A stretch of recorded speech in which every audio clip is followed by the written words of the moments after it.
Arrivé sur ce petit replat là, on va pouvoir récupérer un tout petit peu, reprendre de la vitesse.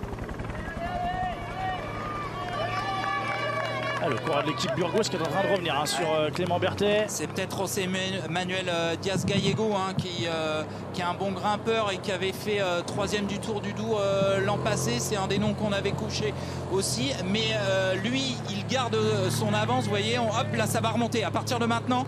Et ça va monter jusqu'à l'arrivée finale, jusqu'à la ligne d'arrivée ici au sommet de la Malade.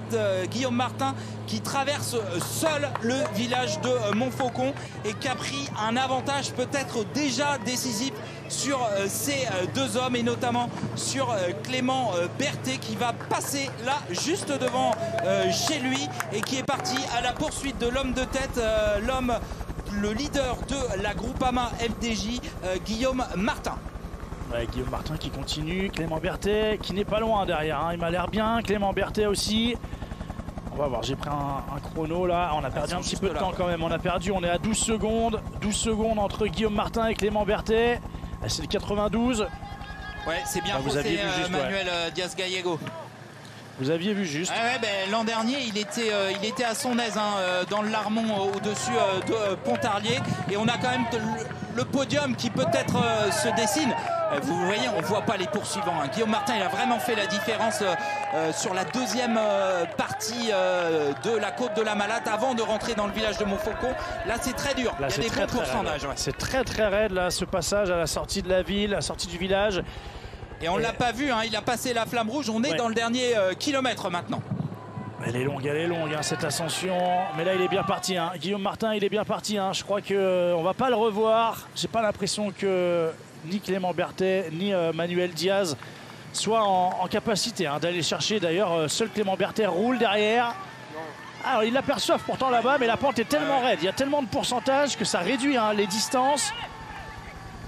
Ouais, l'homme de tête qui va prendre à gauche pour rejoindre les dernières rampes. Il n'y a quand même pas beaucoup d'écart. Il ne faut pas qu'il coince, Guillaume Martin devant.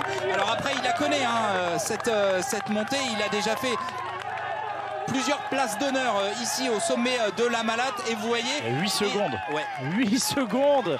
Voilà, et il y a du monde dans le village de Montfaucon pour encourager les coureurs et notamment l'habitant de Montfaucon, Clément Berthet. Voilà, on prend à gauche, on retrouve la route principale qui mène au sommet de la Malade. Il reste quelques centaines de mètres seulement. Oh là là, il y a quelques secondes d'écart. Il y a 8 secondes encore. Alors là, il y a un petit peu moins de pourcentage. On va pouvoir relancer un petit peu. On peut remettre du braquet. Attention quand même à Manuel Diaz-Gallego. Parce que là, depuis tout à l'heure, c'est Clément Berthet qui est en train de rouler. Guillaume Martin qui, pourtant, il ne faiblit pas. Il est là, toujours en danseuse, dans son style caractéristique. Il reste quoi là? Il doit rester 400 mètres. On va bientôt arriver au dernier virage à gauche. Ouais, il prend le temps de se retourner, de juger l'écart qui le sépare de ses 200 mètres. 200 mètres pour Guillaume Martin.